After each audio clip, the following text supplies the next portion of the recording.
یقین کی طاقت تھی حضرت ابراہیم علیہ السلام بے خطر کود پڑا آتش نمرود میں عشق کی بات ہوئی عقل ہے محو تماشا ہے لبے بام عقل جو ہے نا وہ چھت پہ کھڑے ہو کے کبھی وہ تماشا دیکھ رہی ہے یہ کیا کیا ہو رہا ہے. وہ یقین کی طاقت سے وہ ایک بندہ آگ میں کود گیا. تو یہ یقین ہے مرتے مومن جو ہے بڑے موزے کرتے تھے. آگ جو ہے وہ گلزار بن جاتی یقین کی طاقت عشق کی طاقت. اس وقت تو مسلمان اکثریت میں تھے اور بہت تھوڑی اکثریت میں تھے. تو اب تو اکثریت میں یہاں پر اور بہت بڑی اکثریت.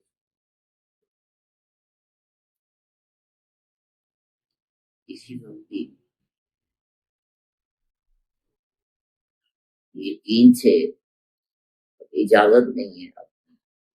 یقین سے دستبردار ہونے کی اجازت نہیں ہے مسلمان کسی حالت سے. اس کو کرکٹ کی زبان میں کہتے ہیں آخری رن اور آخری بال, اور فوجی زبان میں کہتے ہیں آخری بندہ آخری گول. مسلمان مرد مجاہد جو ہے آخری بندے اور آخری گول امید نہیں چھوڑ. آخری بال تک آخری وکٹ تک لڑتا ہے.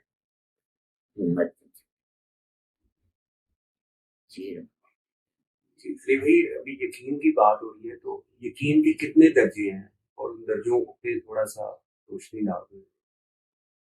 یقین کے جو درجے ہیں یہ علمی گفتگو ہے اور یقین کے درجے جو ہے وہ کتابوں میں موجود ہیں. مولانا اس پہ زیادہ بہتر طور پر بات کر سکتے ہیں. یقین کے درجے بھائی کتابوں میں درجے ہیں.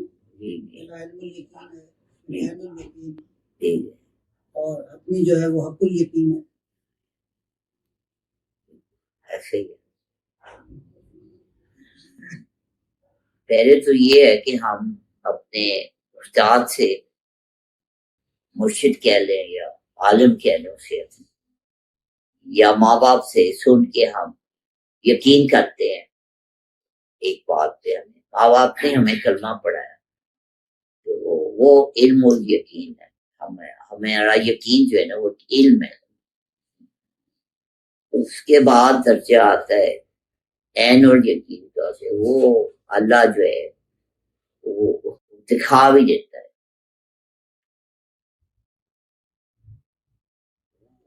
وہ والا درجہ ہے کہ جو طریقت میں اور اس کو ہم مرشد کہتے ہیں.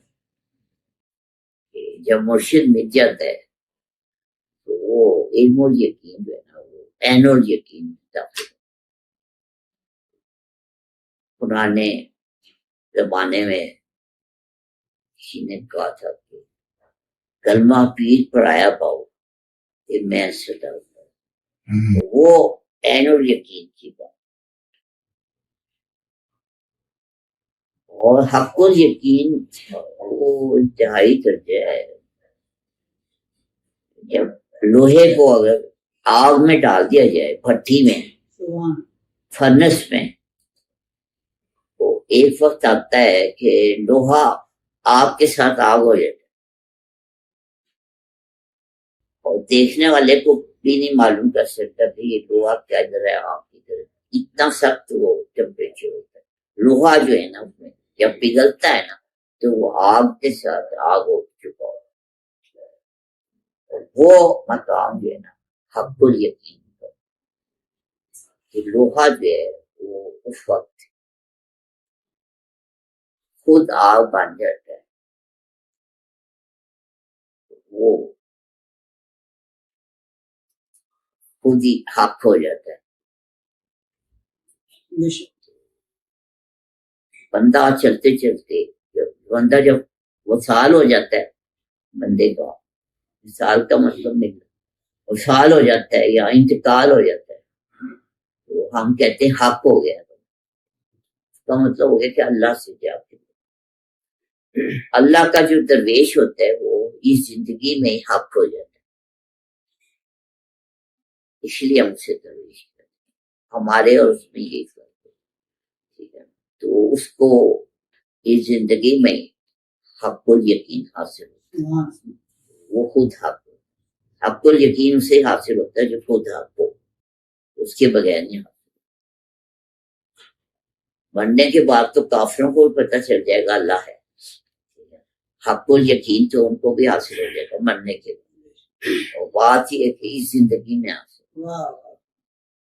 اس زندگی میں جو ہے درویش کو حق الیقین حاصل ہو، اس کو ہم مرنے سے پہلے ماننا بھی کہتے ہیں، اور اسی منزل کے جو صاحب ہیں وہ پھر یوں اظہار کرتے ہیں کہ حسین فقیر نے مانا میں نہ ہی سب، ہاں یہاں تک وہ پھر وہ ان الحق یہی ہوتا ہے کہ لوہا جو ہے نا وہ آگ میں جا کے جب آگ ہو جاتا ہے تو پھر وہ لوہا نہیں بول رہا ہوتا ہے، وہ آگ بول رہی ہوتی ہے، لوگ سمجھتے ہیں لوہا بول، لوہا بیچارے نے کیا بول، وہ آگ کے شعلے جو ہے نا وہ بھڑک رہے ہوتے تو وہ آگ کی آواز ہوتی ہے، لوگ سمجھتے ہیں لوہا اپنے آپ کو نہ لگ لے، لوہے بیچارے کی کیا مجال ہے اپنے آپ کو آنے کا، وہ آگے ہوتی ہے، وہ پھر وہاں پہ کوئی اور ہوتا ہے۔